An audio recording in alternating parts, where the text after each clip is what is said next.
Date है आज 1 अक्टूबर 2021। ये सब टॉपिक कवर करेंगे इस क्लास में। फर्स्ट टॉपिक है मिहिर भोज। मिहिर भोज अभी न्यूज में है। देखो, एक राजा थे, ये किंग थे गुर्जर प्रतिहार डायनेस्टी के। डायनेस्टी को हिंदी में बोलते हैं वंश या कुल।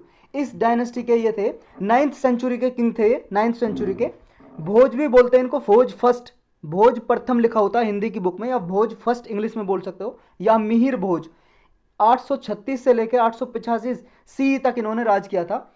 इनके फादर थे, पिता का नाम था रामभद्र। रामभद्र के बाद ये किंग बने थे। ये देखो, भगवान विष्णु के डिवोटी थे, भक्त थे, और इन्होंने टाइटल अडॉप्ट किया आदि वराह नाम का, अपने नाम के पीछे लगाते थे। और ये टाइटल जो आदि वराह है, इनके सिक्के जो इन्होंने जारी किए थे, कॉइन, उन पे भी देखने को मिलता है, उन पे भी इंस्क्राइब था। ये देखो, जब बहुत ही पावरफुल किंग थे, जिस टाइम पे धारावर्ष और धर्मपाल किंग थे, उनकी रैंक के समान 9th सेंचुरी में ये भी हुआ करते थे किंग, उनकी रैंक के समान इनको किंग समझा जाता था। देखो, इस एरिया में थे गुर्जर प्रतिहार। ये वाला जो एरिया दिखाई दे रहा है आपको, ये वाला इंडिया का, यहाँ पे गुर्जर प्रतिहार, और यहाँ पे ये पाल डायनेस्टी ने यहाँ राज किया था। और ये राष्ट्रकूटा की डायनेस्टी है, राष्ट्रकूटा इस एरिया में राज किया था। तो ये एरिया बस आपको याद रखना है कहाँ पे था, इधर नॉर्थ साइड में, गुजरात से लेके ये बिहार तक, ये वाला एरिया। यहाँ पे ये जो मिहिर भोज थे, इन्होंने यहाँ पे राज किया था, और गुर्जर प्रतिहार डायनेस्टी के किंग थे ये। नेक्स्ट टॉपिक है नाजला बुडेन। देखो, न्यूज में इसलिए क्योंकि ये तुनिसिया एक कंट्री है अफ्रीका में, उसकी फर्स्ट वुमन प्रेसिडेंट बनी है, ये है नाजला बुडेन। देखो, यहाँ पे है ये तुनिसिया कंट्री, अफ्रीकन कंट्री है, ये अफ्रीका है। यहाँ पे जो आपको दिखाई दे रहा है ब्राउन कलर में, ये है तुनिसिया कंट्री। इसका बॉर्डर लगता है किससे, मेडिटेरियन सी से बॉर्डर लगता है इसका, ये तुनिसिया कंट्री है। अल्जीरिया और लीबिया से इसका बॉर्डर लगता है। ये फर्स्ट वुमन प्रेसिडेंट बनी है वहाँ की। ये देखो, जियोलॉजिस्ट थी नाजला बुडेन, और अभी प्राइम मिनिस्टर बन गई है ये उस कंट्री की। बस इतना याद रखना है इसमें, जो ज़्यादा कुछ है नहीं। नेक्स्ट है डिफेंस एक्विजिशन काउंसिल। ये रिसेंटली अभी न्यूज में है, क्योंकि देखो डिफेंस मिनिस्टर ने अभी अप्रूवल दी है कि जो 13,164 करोड़ रुपीज़ का एस्टिमेशन है कि इतना 3 सर्विस के लिए प्रपोजल रखा है, एक्विजिशन किया जाएगा। क्या एक्विजिशन किया जाएगा? हथियार खरीदे जाएंगे दूसरे देशों से, 13,000 करोड़ रुपीज़ के। 3 सर्विस का मतलब है आर्मी, एयरफोर्स और नेवी। इनके लिए हथियार, इक्विपमेंट, जो भी ज़रूरत है, इनके लिए मिलिट्री इक्विपमेंट वगैरह खरीदे जाएंगे। ये देखो, ये प्रपोजल रखा है, हेलीकॉप्टर होंगे इसमें, गाइडेड म्यूनिशन होंगे, रॉकेट एमुनिशन होंगे। एमुनिशन का मतलब वही आर्म्स, वीपन्स, हथियार होते हैं। जो डिफेंस एक्विजिशन काउंसिल है, देखो इसको हेड कौन करते हैं, मिनिस्ट्री ऑफ डिफेंस, यानी कि डिफेंस मिनिस्टर, हमारे जो रक्षा मंत्री हैं वो इसके चेयरमैन होते हैं डिफेंस एक्विजिशन काउंसिल के। जो भी इक्विपमेंट वगैरह या कुछ भी हथियार वगैरह या मिसाइल कुछ भी खरीदना होता है हमारी आर्मी, नेवी, एयरफोर्स के लिए बाहर देशों से, या इंडियन कोस्ट गार्ड के लिए, तो ये अप्रूवल देती है ये defence acquisition council. Minister of defence इसके चेयरमैन होते हैं। और इसको देखो, जब कारगिल वार हुआ था 1999 में पाकिस्तान और इंडिया के बीच में, उसके बाद 2001 में एक कमेटी बैठी थी, एक तरह से ग्रुप ऑफ मिनिस्टर की, जिसका नाम था reforming the national security system. ये 2001 में रिकमेंडेशन दी थी, ग्रुप ऑफ मिनिस्टर की एक कमेटी बैठी थी, तो तब उसके बाद ये डिफेंस एक्विजिशन काउंसिल बनाई गई थी। नेक्स्ट टॉपिक है एंटी मलेरियल ड्रग रेजिस्टेंस। देखो, मलेरिया आप जानते हो क्या है, और एंटी का मतलब मलेरिया को ख़त्म करने वाला, और ड्रग मतलब दवाई। ऐसी दवाइयाँ जो मलेरिया को ख़त्म करने के लिए, यानी कि मलेरिया को ठीक करने के लिए यूज की जाती हैं, लेकिन अभी क्या हो रहा है, वो मलेरिया को ठीक नहीं कर पा रही हैं। इसी को बोलते हैं एंटी मलेरियल ड्रग रेजिस्टेंस, यानी कि जो दवाई पहले मलेरिया के लिए यूज होती थी अब वो कारगर नहीं है, अब मलेरिया को ठीक नहीं कर पा रही है, तो इसी कंडीशन को बोलते हैं एंटी मलेरियल ड्रग रेजिस्टेंस हो गया। रिसेंट ईयर में ये देखने को मिला है, एक बहुत ही ज़्यादा यूज होने वाली दवाई थी, जैसे आर्टीमाइसिनिन बेस्ड कॉम्बिनेशन थेरेपी है। ये फालसी पैरम जो मलेरिया होता है उसके लिए और कई सारी ड्रग्स के साथ यूज होती थी, लेकिन अभी ये देखा गया नॉर्थ युगांडा में इसका कोई काम देखने को नहीं मिल रहा है। यानी कि जो आर्टीमाइसिनिन बेस्ड मेडिसिन यूज होती थी, थेरेपी यूज होती थी, मलेरिया पे कोई असर नहीं कर रही है। अब जिस भी पेशेंट को मलेरिया है, अगर ये दवाई हम देते हैं तो उस पर कोई असर ही नहीं होता है, ठीक ही नहीं कर पा रहा है। इसी को बोलेंगे एंटी मलेरियल ड्रग रेजिस्टेंस। ये युगांडा कहाँ है? देखो, अफ्रीका में एक कंट्री है युगांडा, ये आप देख रहे हो यहाँ पे, ये युगांडा, युगांडा के पास ये केनिया, इसके पास ये अफ्रीकन कंट्री है युगांडा। तो यहाँ पे देखा गया जो ये आर्टीमाइसिन रेजिस्टेंस हो गया ईस्टर्न अफ्रीका में, ये देश है यहाँ पे अफ्रीका में है। तो मलेरिया होता क्या है, देखो मलेरिया बीमारी होती है प्रोटोजोआ से। ये प्रोटोजोआ है, जिसका जो फैमिली है, जीनस है, जीन है, वो है प्लाज्मोडियम। प्लाज्मोडियम प्रोटोजोआ बोल सकते हो आप, या प्रोटोजोआ को पैरासाइट भी बोल सकते हो। प्लाज्मोडियम पैरासाइट या प्लाज्मोडियम प्रोटोजोआ। जैसे देखो आपका जो कोविड-19 डिसीज है वो किससे होती है, वायरस से होती है। वायरस का नाम है कोरोना, कोरोना वायरस से होती है। जैसे आपका टीबी हो गया या टाइफाइड हो गया, टाइफाइड मोतीजीरा जिसे हिंदी में बोलते हैं, वो किससे होता है टाइफाइड, वो आपका होता है बैक्टीरिया से, टीबी और टाइफाइड। तो इसी तरह से देखो ये होती है पैरासाइट से। देखो ये चार तरह की ऑर्गेनिज्म है जिनसे बीमारी होती है। एक तो है आपका वायरस, एक है आपका बैक्टीरिया, एक है आपका फंगी, और एक है ये पैरासाइट जिसे प्रोटोजोआ भी बोलते हैं। प्रोटोजोआ या पैरासाइट, पैरासाइट की स्पेलिंग ये है PARASITE, ये पैरासाइट या प्रोटोजोआ बोल लो आप। तो ये किससे होती है, प्लाज्मोडियम फैमिली के प्रोटोजोआ से या पैरासाइट से। और चार ऐसे प्लाज्मोडियम हैं जिनकी वजह से ह्यूमन को ये बीमारी होती है, ह्यूमन को। वो सिर्फ चार ही प्लाज्मोडियम है, एक है प्लाज्मोडियम फाल्सीपेरम, एक है प्लाज्मोडियम वाइवेक्स, एक है ओवेल, और एक है प्लाज्मोडियम मलेरिया। इन चार प्लाज्मोडियम के जरिए ह्यूमन को अफेक्ट होता है। बाकी के जितने भी प्लाज्मोडियम होते हैं ना, इस तरह के पैरासाइट, वो ह्यूमन को अफेक्ट नहीं करते, लेकिन वो क्या है, रेप्टाइल्स को कर सकते हैं। रेप्टाइल्स मतलब रेंगने वाले कीड़े, जैसे कौन हो गया, सांप हो गया, रेंग के चलता, पेट के बल पैर नहीं होते। बर्ड्स को भी अफेक्ट करते हैं और सारे पैरासाइट। और मैमल्स, जो अदर मैमल्स होते हैं ह्यूमन को छोड़कर, उनको भी अफेक्ट करते हैं। और ये फैलता कैसे, देखो प्लाज्मोडियम किसी की बॉडी में गया तो हो गया, लेकिन दूसरे व्यक्ति को कैसे फैलता है ये, दूसरे व्यक्ति को फैलता है, फीमेल मॉस्किटो खून चूसती है। जो मादा मच्छर होता है, फीमेल मच्छर, वो खून चूसता है बॉडी से, जिसकी बॉडी में भी मलेरिया का ये पैरासाइट है, और इस मच्छर का नाम है एनाफोलिस। एनाफोलिस नाम का फीमेल मॉस्किटो ये फैलाता है बीमारी को, मलेरिया को, एक पर्सन से दूसरे पर्सन में। अब जो ये इंक्रीज देखने को मिले हैं एंटीवायरल ड्रग रेजिस्टेंस में, ये क्यों मिले हैं, देखो मलेरिया जो एंडेमिक कंट्रीज़ हैं उनमें इंडिया भी है, मतलब इंडिया में भी बहुत ज़्यादा मलेरिया के केस होते हैं। और ये ड्रग फर्स्ट लाइन चॉइस समझी जाती है, मतलब जब भी मलेरिया होता है तो ये पहली चॉइस समझी जाती है कि आर्टिमाइसिनिन ये बेस्ड एंटीमाइलर ड्रग थेरेपी दी जाए। और ये मेनली क्या है, जो प्लाज्मोडियम फाल्सीपेरम की वजह से जो मलेरिया होता है, इस पैरासाइट की वजह से, उसमें ज़्यादा दी जाती है। और इसकी वजह से जो ज़्यादा डेथ होती है मलेरिया में, इस प्लाज्मोडियम फाल्सीपेरम की वजह से होती हैं। हमने पढ़ा ना चार टाइप के, देखो फाल्सीपेरम, वाइवेक्स, ओवेल और मलेरिया, इन चारों में से फाल्सीपेरम की वजह से ज़्यादा डेथ होती हैं। और उसके लिए ये आर्टिमाइसिनिन बेस्ड थेरेपी दी जाती थी और ड्रग्स के साथ, लेकिन अब ये कारगर नहीं हो रही है। तो इस वजह से ये भाई साहब खतरे का एक तरह से घंटी बज गई है।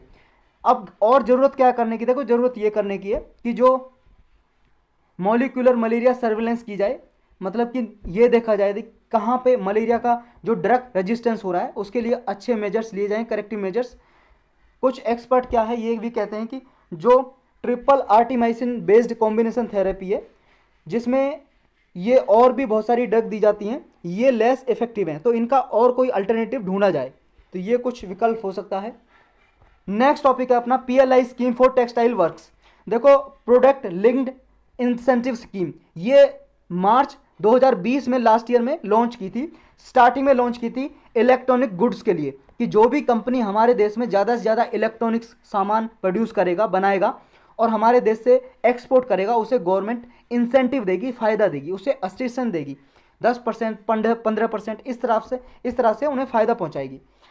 और ये बाद में जो स्कीम है धीरे धीरे और भी सेक्टर के लिए एक्सटेंड कर दी। जैसे कुछ दिन पहले ये टेक्सटाइल सेक्टर के लिए लॉन्च की थी, तो अब ये लागू हो गई है। इसके लिए गवर्नमेंट ने 10,683 करोड़ रुपए अलोकेट किए हैं और पूरी प्रोडक्ट लिंक्ड इंसेंटिव स्कीम के लिए 13 सेक्टर के लिए एक्सटेंड कर दिया, और इसके लिए 1.97 लाख करोड़ रुपए टोटल आउटले, मतलब टोटल पैसा जारी किया है। फोकस एरिया इसका ये है अभी कि जो PLI स्कीम टेक्सटाइल के लिए, इसमें मैन मेड फाइबर आएंगे, गारमेंट्स, जो भी कपड़ा है, जीन्स है, कोई भी कपड़े हैं, कैसे भी, टेक्निकल टेक्सटाइल है। टेक्निकल टेक्सटाइल होता है जो टेक्निकल टेक्नोलॉजी में यूज होता है, कहीं भी यूज हो सकता है। जैसे मान लो ये है आपका टेक्निकल टेक्सटाइल, जैसे मान लो ये जहाज की सीट है, इन पे भी टेक्सटाइल यूज हो रहा है। टेक्सटाइल मतलब कपड़ा यूज हो रहा है। जो ये ग्लव्स लगे हुए हैं हाथों में, ये भी टेक्सटाइल है, कपड़ों से बने हुए हैं ये डॉक्टर के, तो टेक्नोलॉजी में यूज हो रहा है।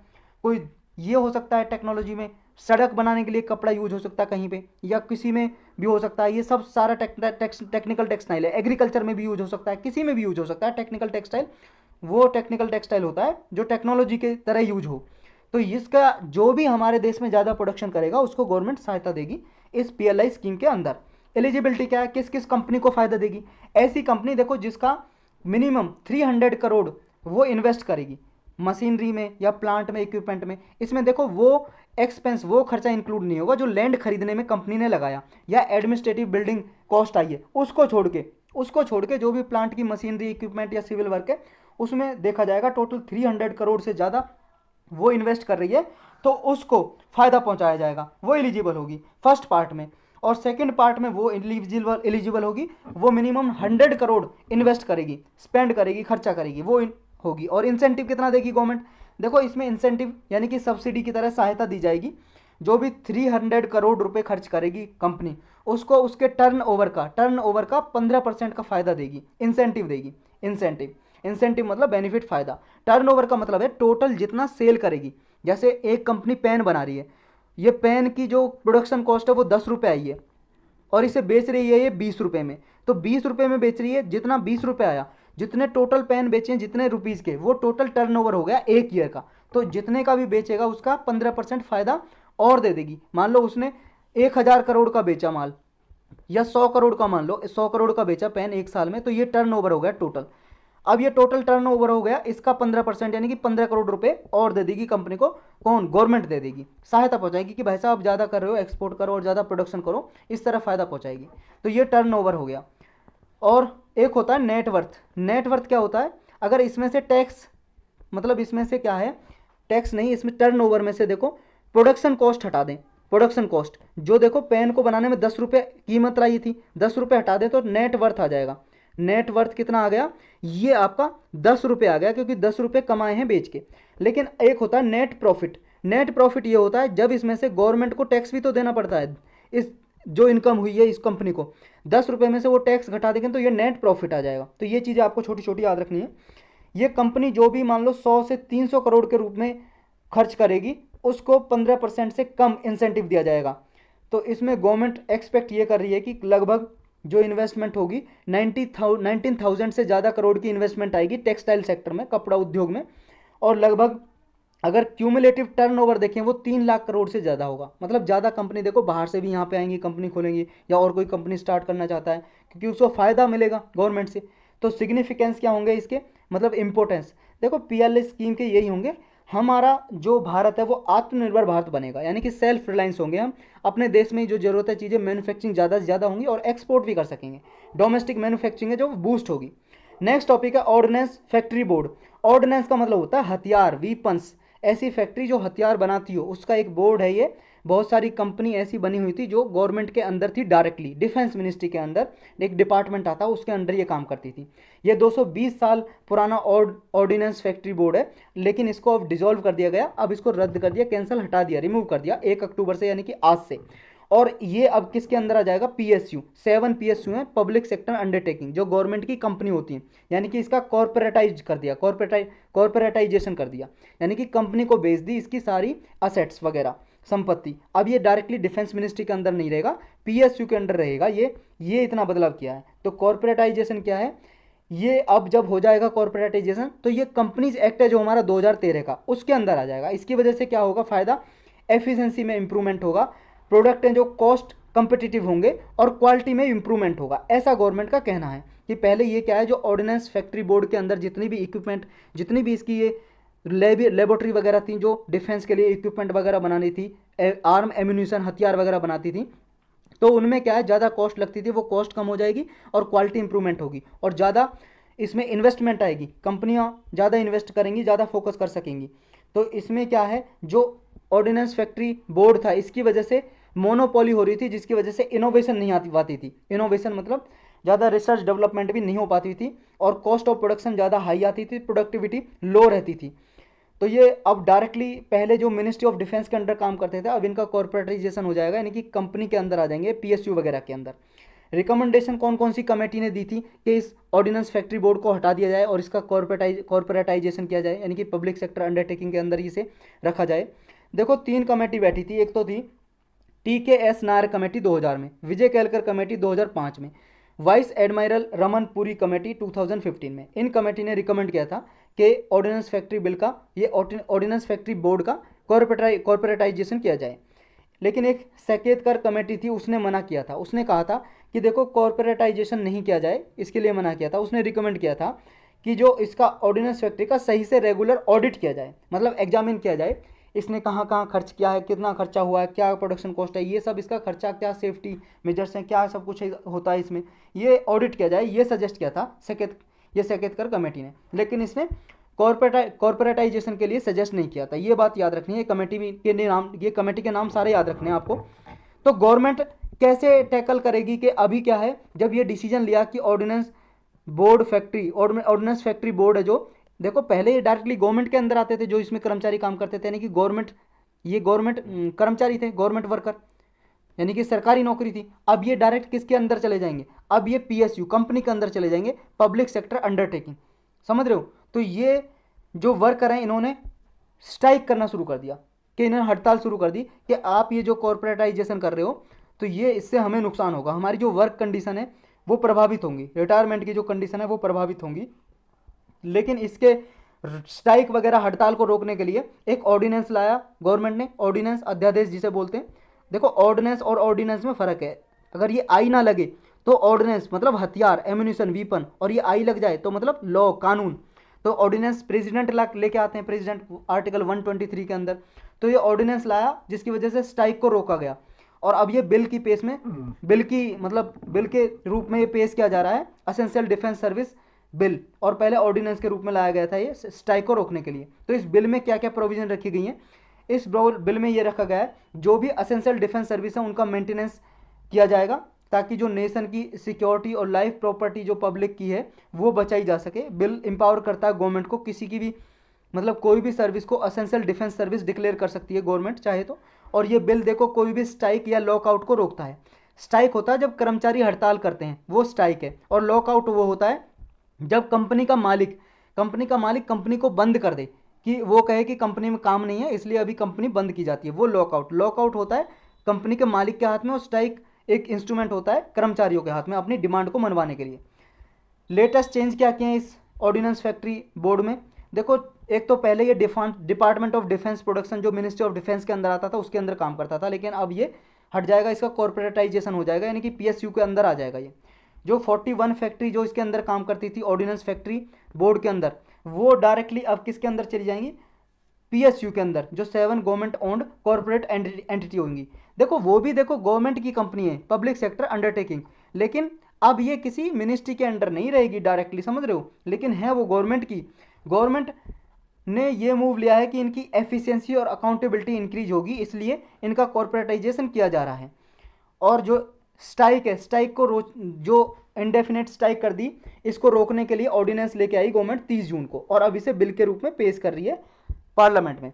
ये किसको इफेक्ट करेगा, जो ऑर्डिनेंस फैक्ट्री बोर्ड का चेंज किया जा रहा है, कॉर्पोरेटाइजेशन किया जा रहा है। देखो 17,000 एम्प्लॉयज़ जो कर्मचारी हैं वो इससे अफेक्ट होंगे 41 ऑर्डिनेंस फैक्ट्रीज में। तो ये अनहैप्पी हैं, वो कह रहे हैं कि इनकी जो सर्विस कंडीशन है और रिटायरमेंट की जो कंडीशन है वो चेंज हो सकती हैं, इसलिए ये स्ट्राइक कर रहे हैं। लेकिन स्ट्राइक को रोकने के लिए पहली ऑर्डिनेंस ला चुके हैं। तो अब ज़रूरत क्या है, देखो ज़रूरत ये है कि इंडिजिनस प्रोडक्शन, तो देखो हमारे डिफेंस हार्डवेयर या इक्विपमेंट जो भी हम बनाते हैं अपने देश में, इसको बढ़ाना ही है, ताकि हम दूसरे देश से जो डिफेंस इक्विपमेंट वगैरह, जहाज़ या कोई लड़ाकू विमान या गन वगैरह खरीदते हैं, ये कम खरीदें या ना ही खरीदें। तो इसकी तो ज़रूरत है, लेकिन इसके लिए क्या है, असेंशियल डिफेंस सर्विसेज हैं उनका मेंटेनेंस रखना ज़रूरी है, ताकि जो हमारी नेशन की, राष्ट्र की सिक्योरिटी प्रोवाइड की जा सके, और जो भी पब्लिक प्रॉपर्टी या लाइफ है उसको कंजर्व करके, यानी कि सिक्योर करके रखा जा सके। ये स्टेप लेने की ज़रूरत है। नेक्स्ट देखो सेक्शन 66A है इंफॉर्मेशन टेक्नोलॉजी एक्ट का। ये कई बार हम डिस्कस कर चुके हैं ऑलरेडी, अभी न्यूज में इसलिए आया क्योंकि दिल्ली हाई कोर्ट ने ये बोला है सेंट्रल गवर्नमेंट से कि भाई साहब जो सेक्शन 66A के अंदर जो केस रजिस्टर किए गए थे वो केस को वापस लिया है आपने या नहीं लिया, क्योंकि ये जो सेक्शन 66A है IT एक्ट का, ये इंफॉर्मेशन टेक्नोलॉजी एक्ट का एक सेक्शन है, ये सुप्रीम कोर्ट ने अनकॉन्स्टिट्यूशनल डिक्लेयर कर दिया था। देखो इश्यू ये है कि ये जो सेक्शन है सुप्रीम कोर्ट ने स्टक डाउन कर दिया था, कैंसिल, रद्द कर दिया था। इसके बावजूद 2015 में ये स्टक डाउन कर दिया था सुप्रीम कोर्ट ने, 2015 में हटा दिया था ये IT एक्ट से। लेकिन इसके बावजूद पुलिस में इसके केस रजिस्टर किए जा रहे हैं इस सेक्शन के अंदर। पुलिस पकड़ लेती है, लोगों को अरेस्ट कर लेती है, और हद की बात तो ये है पुलिस जब पुलिस अरेस्ट कर लेती है, चलो उसको नहीं पता कि ये स्टक डाउन कर दिया सुप्रीम कोर्ट ने 2015 में, केस रजिस्टर कर लिए, कोर्ट में भी जो डिस्ट्रिक्ट कोर्ट है उसके जज को भी नहीं पता, वो भी इसके अंदर केस चलाए जा रहे हैं जो कि ये स्टक डाउन कर दिया। तो ये सेक्शन 66A कहता क्या है, ये कहता है कि देखो अब तो ये है नहीं, हटा दिया, ये कहता था कि जो ऐसे कोई भी ऑफेंसिव मैसेज भेजता है कंप्यूटर से या और भी कम्युनिकेशन डिवाइस है, मोबाइल से या टैबलेट से कोई ऑफेंसिव मैसेज भेजता है, मतलब कोई भी मान लो किसी को नुकसान पहुंचाता है या कोई क्राइम करने का या रिवॉर्ड्स फैलाने वाले ऐसे मैसेज भेजता है, तो उसको पनिशमेंट दी जाएगी, उसे 3 साल की जेल और फाइन लग सकता है। लेकिन उसमें यह डिफाइन नहीं किया हुआ कि कौन सा समझा जाएगा ऑफेंसिव मैसेज, ये पुलिस को डिस्क्रिप्शन दे दिया इसमें। तो श्रेया सिंघल केस में सुप्रीम कोर्ट ने इसलिए इसको स्टक डाउन कर दिया, हटा दिया। सुप्रीम कोर्ट ने कहा देखो ये क्या है, डिस्क्रिशनरी पावर दी हुई है, और किसको दी हुई है डिस्क्रिशनरी पावर, पुलिस को। और ये हमारे जो आर्टिकल 19(1) क्लाउज ए है, राइट टू फ्री स्पीच का, राइट ऑफ फ्री स्पीच, इसका उल्लंघन करता है, वॉयलेशन करता है, इसलिए इसको हटा दिया, क्योंकि ये ओपन एंडेड है और अनडिफाइन है। ये सेक्शन को डिफाइन नहीं किया हुआ कि कौन सा पार्ट ये ऑफेंस में आएगा, ये ऑफेंस की डेफिनेशन नहीं दी हुई, तो पुलिस इसका क्या है, इसका गलत तरीके से यूज करती है। तो रिसेंट ऑब्जर्वेशन ये कोर्ट ने की थी 5 जुलाई को कि सुप्रीम कोर्ट ने ये शौक हो गया कि जब सुप्रीम कोर्ट ने 2015 में इसको हटा दिया, अभी भी इसके तहत केस क्यों रजिस्टर किए जा रहे हैं पुलिस में, और चल भी रहे हैं, किसमें, कोर्ट में केस चल रहा है, उनका प्रोसिक्यूशन चल रहा है, ट्रायल चल रहा है। तो मार्च 2021 में ये देखा गया 745 केस रजिस्टर हैं, और जो पेंडिंग पड़े हैं कोर्ट में, डिस्ट्रिक्ट कोर्ट वगैरह में, 11 स्टेट्स के डिस्ट्रिक्ट कोर्ट में। तो यही था आज के टॉपिक।